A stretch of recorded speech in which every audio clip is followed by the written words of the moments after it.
제품은 공장에서 다량으로 찍어냅니다. 하지만 작품은 심혈을 기울여서 만들죠. 하나님은 우리를 싸구려 제품이라고 말하지 않고 작품이다 이렇게 말합니다.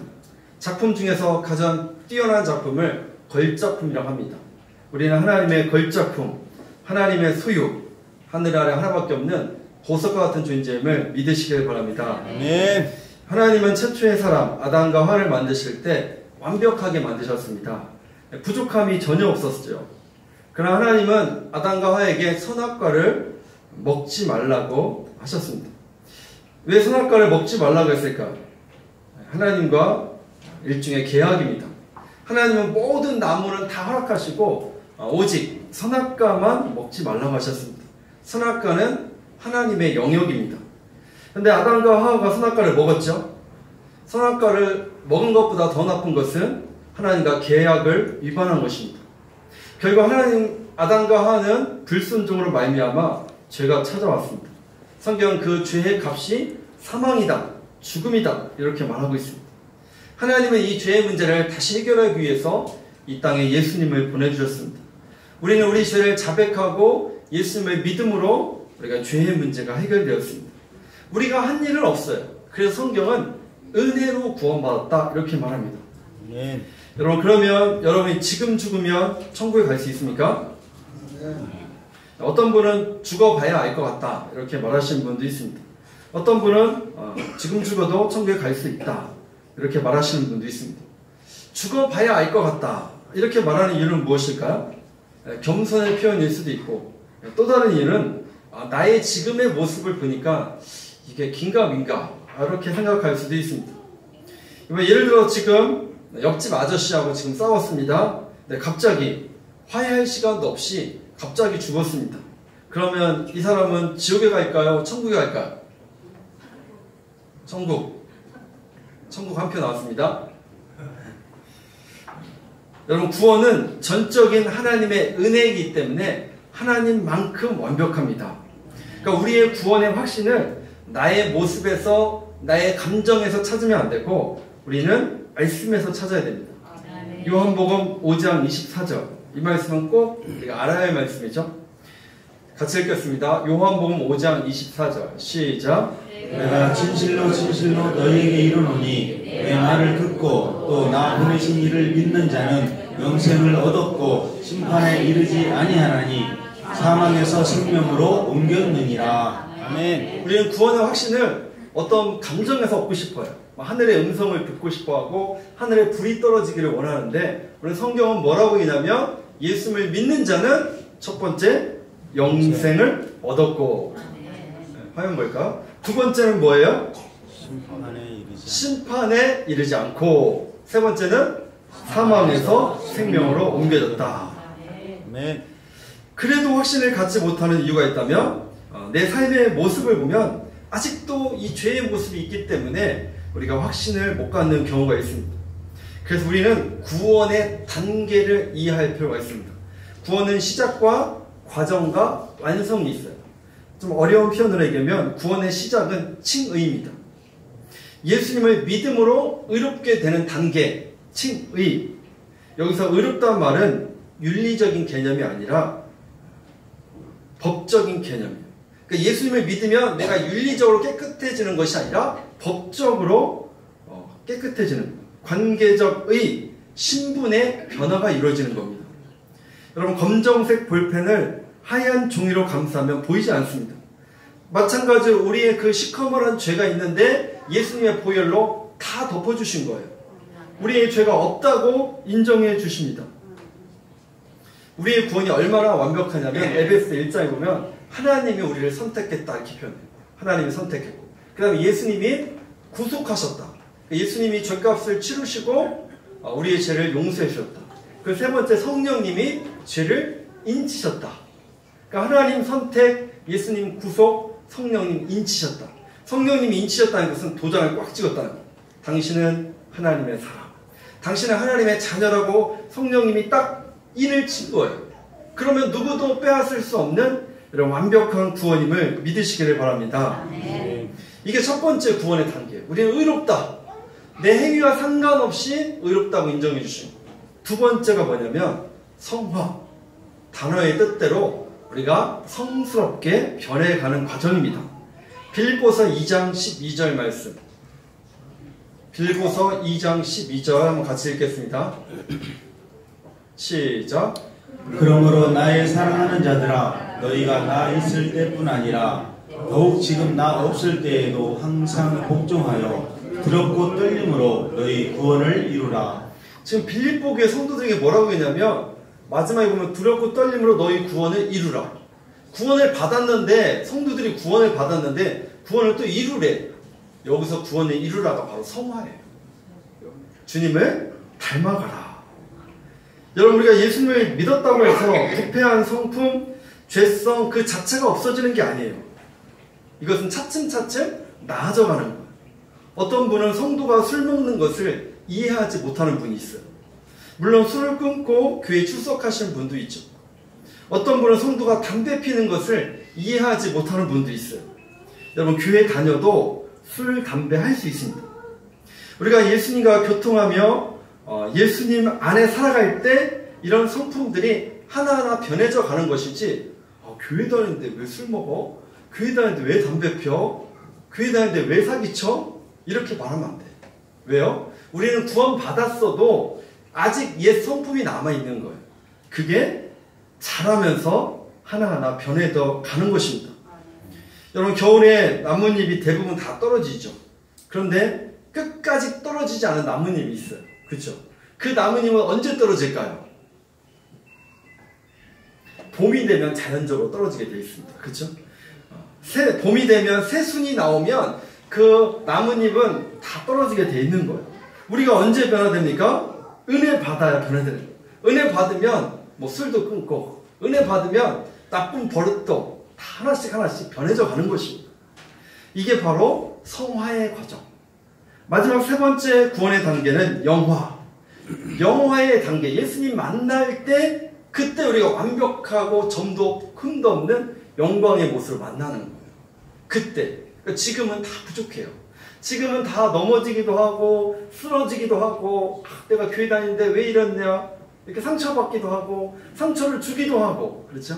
지금은 우리가 성화의 과정이에요. 예수님 만나면 그때는 우리가 완벽한 사람의 모습으로 변화되는 것입니다.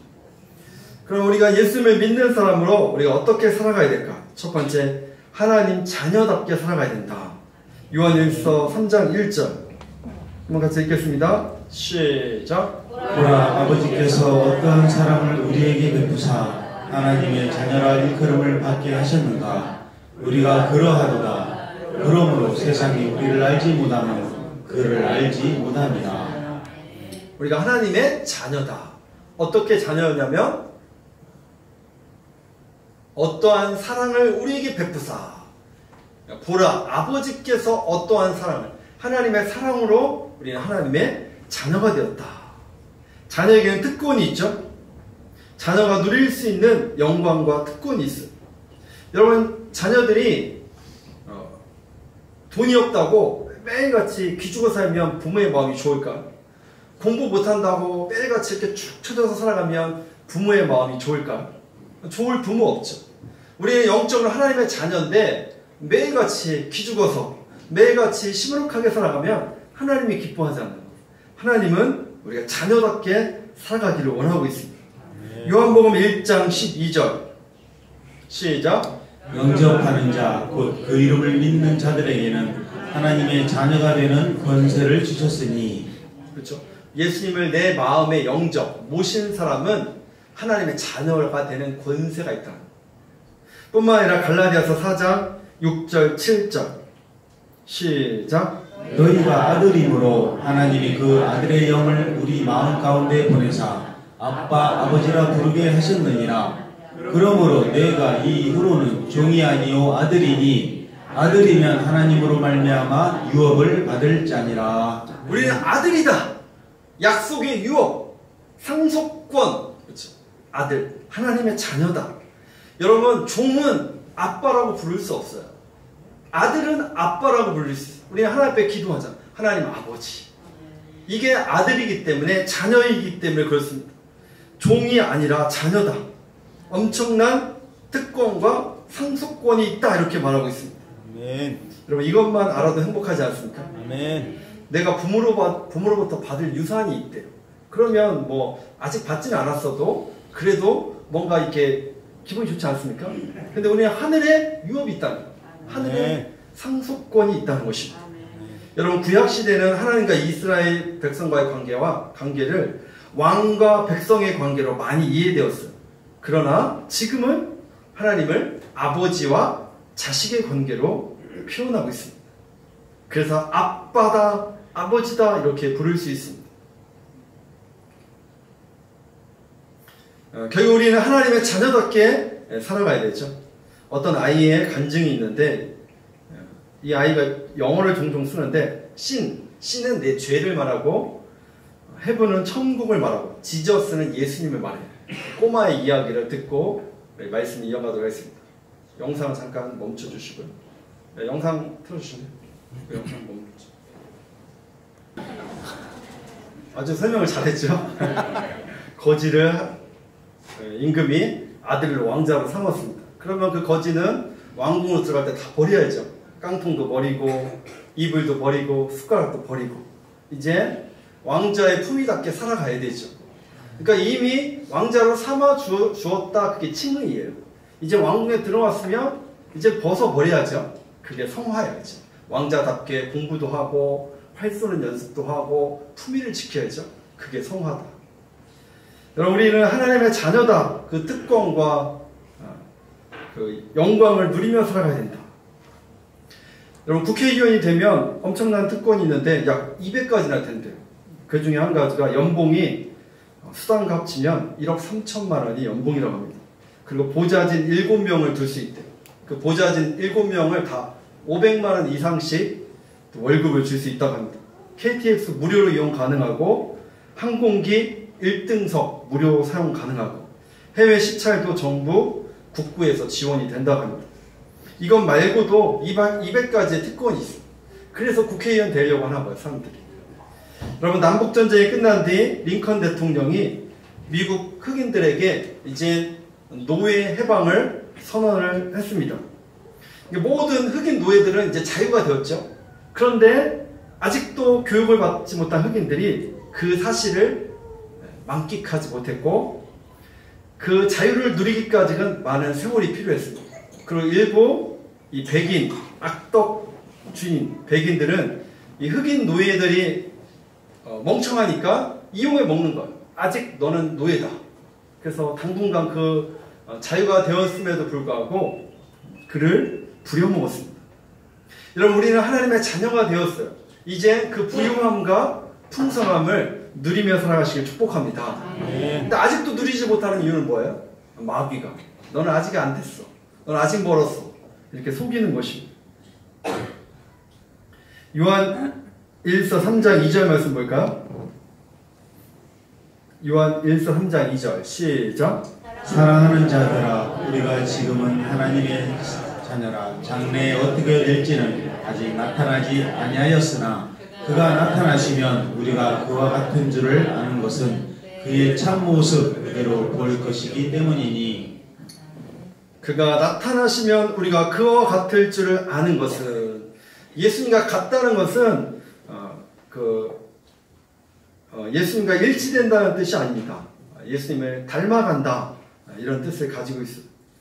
그러니까 주님 만날 그날을 우리는 소망하면서 살아가야 됩니다. 두 번째 우리는 죄에 대해서 승리할 수 있습니다. 왜냐하면 우리 안에 하나님의 씨가 있기 때문에 그렇습니다. 9절 말씀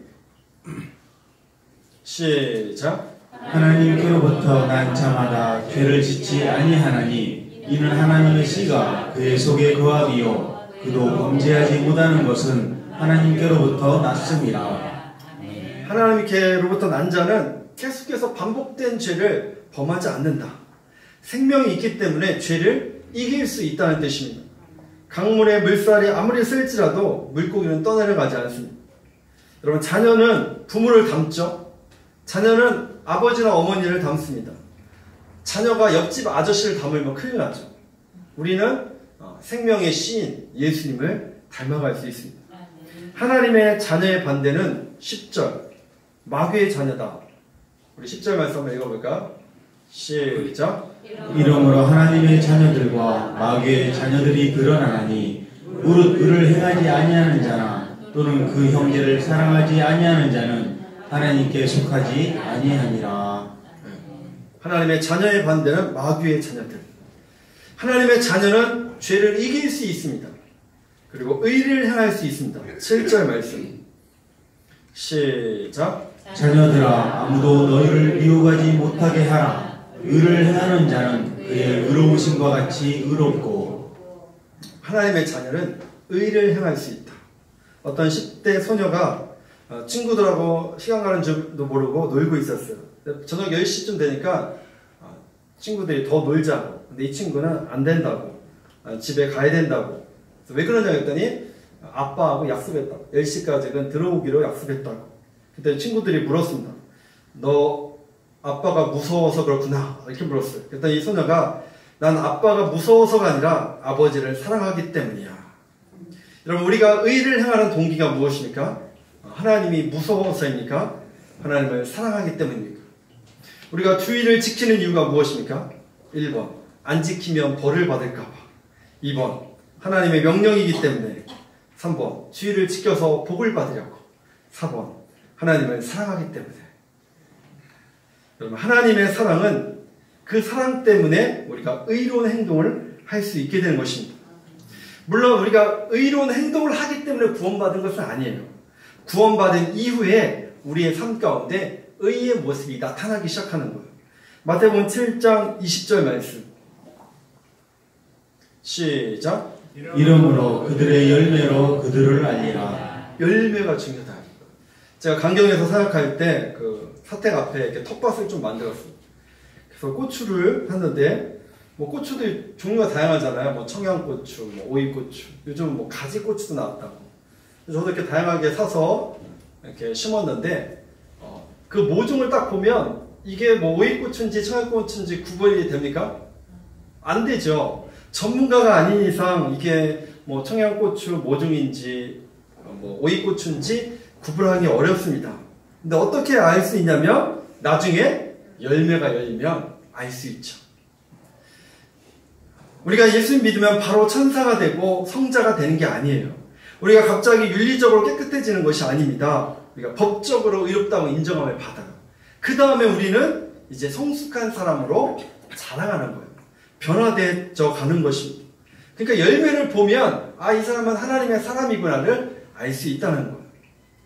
고린도 후서 5장 17절 시작. 그런즉 누구든지 그리스도 안에 있으면 새로운 피조물이라. 이전 것은 지나갔으니 보라 새 것이 되었도다. 이제 변화되어 가는 거예요. 우리 안에 그리스도의 씨가 있기 때문에 변해가는 것이다. 세 번째, 우리는 사랑하며 살아가야 된다. 여러분, 하나님은 빛이라고 말씀하고 있는데 요한 1서 1장 5절 시작. 우리가 그에게서 듣고 너희에게 전하는 소식은 이것이니 곧 하나님은 빛이시라. 그에게는 어둠이 조금도 없으시다는 것이니라. 하나님은 빛이시다. 빛이신 하나님은 우리 안에 들어오면 우리가 빛된 삶을 살아갈 수 있습니다. 여러분, 빛이 없는 곳은 어둡고 습하고 축축하고 온갖 벌레들이 들끓습니다. 빛이신 하나님이 내 안에 오면 어둠이 물러가는 거예요. 그러니까 빛이신 예수님이 우리 안에 찾아오면 우리 안이 달라지게 돼 있어요. 특별히 사랑의 마음이 생기기 시작합니다. 여러분, 한국 사람의 약 80%가 비타민 D가 부족하대요. 어떤 의사는 비타민 D가 90%가 한국 사람은 다 부족하다 이렇게 말합니다. 아마 건강검진을 받으면 그 표시가 다 돼 있는데 이 비타민 D가 결핍되면 우울감, 피로감, 면역력 저하, 집중력 저하, 골다공증 유발이 생길 수 있다고 합니다. 그리고 비타민 D가 부족하면 치매 위험도 2배가 높다고 합니다. 근데 신기한 것은 이 비타민 D가 어떻게 보충이 되냐면 햇빛을 받아야 된대요. 창문을 통해 햇빛을 받는 것은 도움이 안 된대요. 그리고 선크림을 바르고 햇빛 받는 것도 도움이 안 되고. 그래서 외국 사람들을 보면 아예 윗옷을 벗고 이렇게 일광욕을 즐기지 않습니까?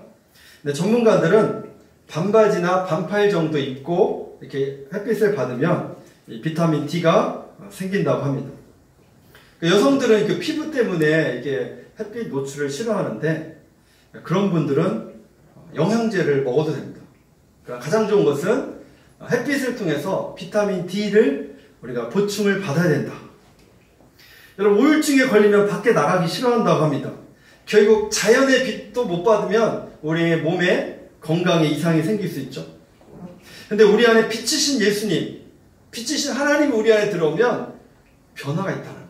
그게 하나, 형제 사랑. 다시 한번 요한일서 2장 10절 11절. 요한일서 2장 10절 11절 시작. 그의 형제를 사랑하는 자는 빛 가운데 거하여 자기 속에 거리낌이 없으나 그의 형제를 미워하는 자는 어둠에 있고 또 어둠에 행하며 갈 곳을 알지 못하나니 이는 그 어둠이 그의 눈을 멀게 하였습니다. 형제의 사랑, 빛 가운데 거하는 것. 형제가 밉다? 그러면 어둠 가운데 거하는 것이고. 그러니까 내가 누군가 미운 사람이 생긴다? 내 안에 어둠이 거하는 증거입니다. 여러분, 죄는 미워할 수 있지만 사람은 미워하면 안 돼요. 여러분, 사실 용서는 상대방을 위해서 하는 게 아니에요. 용서는 내가 살기 위해서 하는 것입니다. 용서하지 못하면 위염, 장염, 소화불량, 정신분열이 나타날 수 있어요. 근데 용서하지 않으면 평안이 사라져요. 그러나 용서는 내가 신선이 되기 위해서 하는 것이 아니라 내가 살기 위해서 하는 거예요. 시작. 용서는 내가 신선이 되기 위해서 하는 것이 아니라 내가 살기 위해서 하는 것입니다. 바로 하나님의 자녀로서 우리는 사랑이 우리 안에 나타난다. 어떤 여자 집사님이 나이가 들어서 남편의 얼굴을, 잠자는 남편의 얼굴이 보이더래요. 그것도 신기하죠. 보통 잘 안 보는데 불쌍하게 보였다, 이런 간증을 들은 적이 있습니다.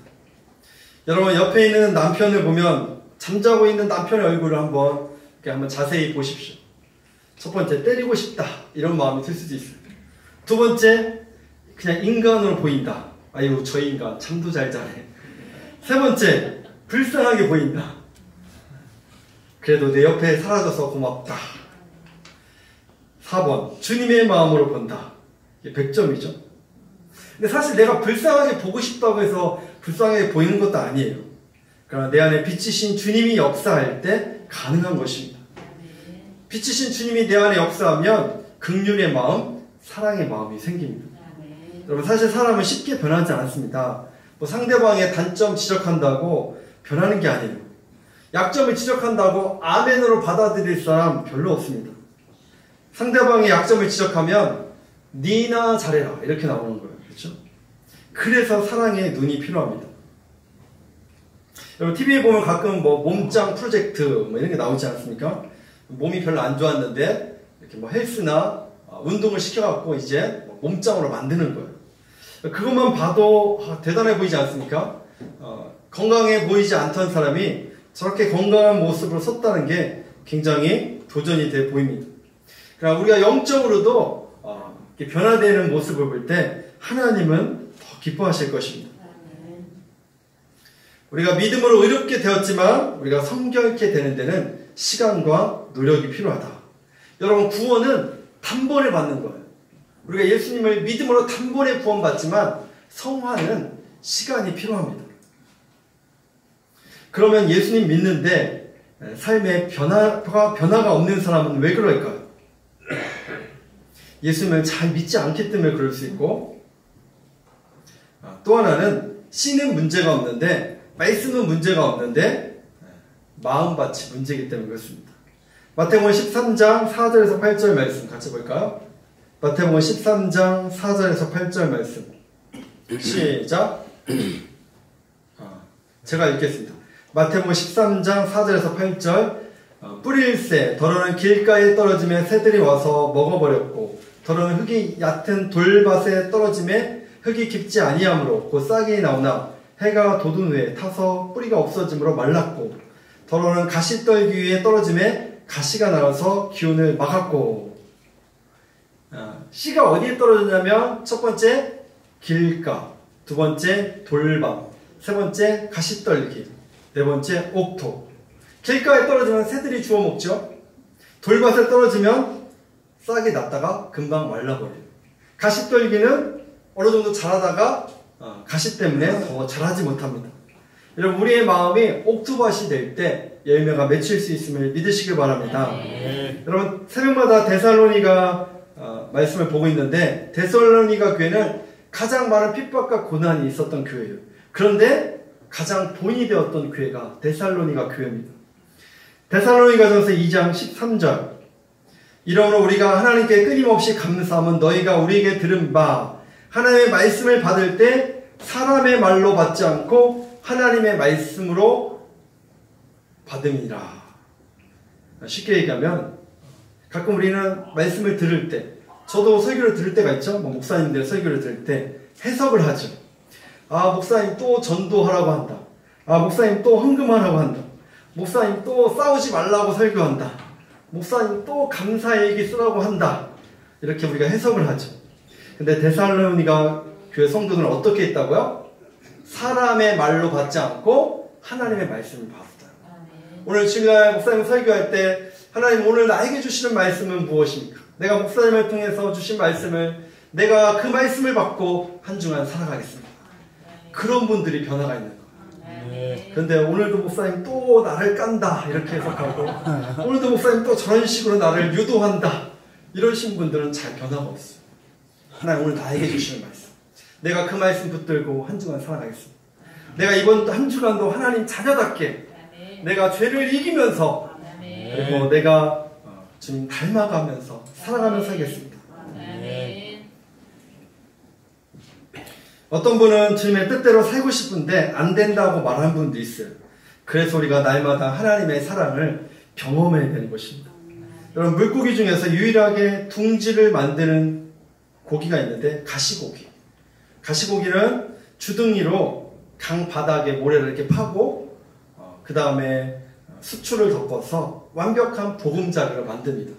그리고 암컷이 거기에 알을 품고 암컷은 떠나고, 수컷이 보름 동안 알들이 썩지 않도록 알들을 이렇게 뒤집고, 그리고 지느러미로 보름 동안 그 새끼가 나올 동안 산소를 공급해 줍니다.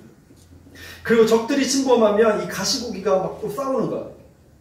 그리고 최후에는 이 가시고기가 보름 동안 먹지 못해서 죽잖아요.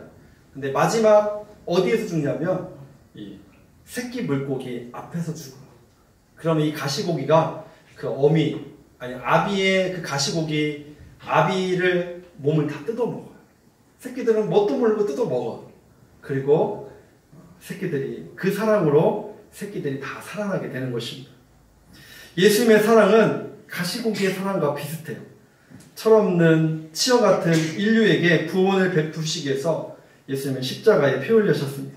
우리는 그 사랑으로 살아가는 거예요.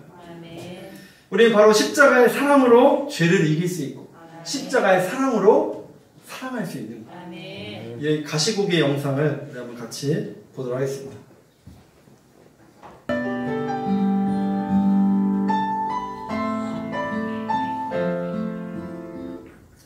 우리가 죄를 이기고 우리가 변화된 삶을 살아가는 게 중요한 게 아니라 이 십자가의 사랑을 경험할수록 우리가 사랑의 삶을 살아갈 줄 믿습니다.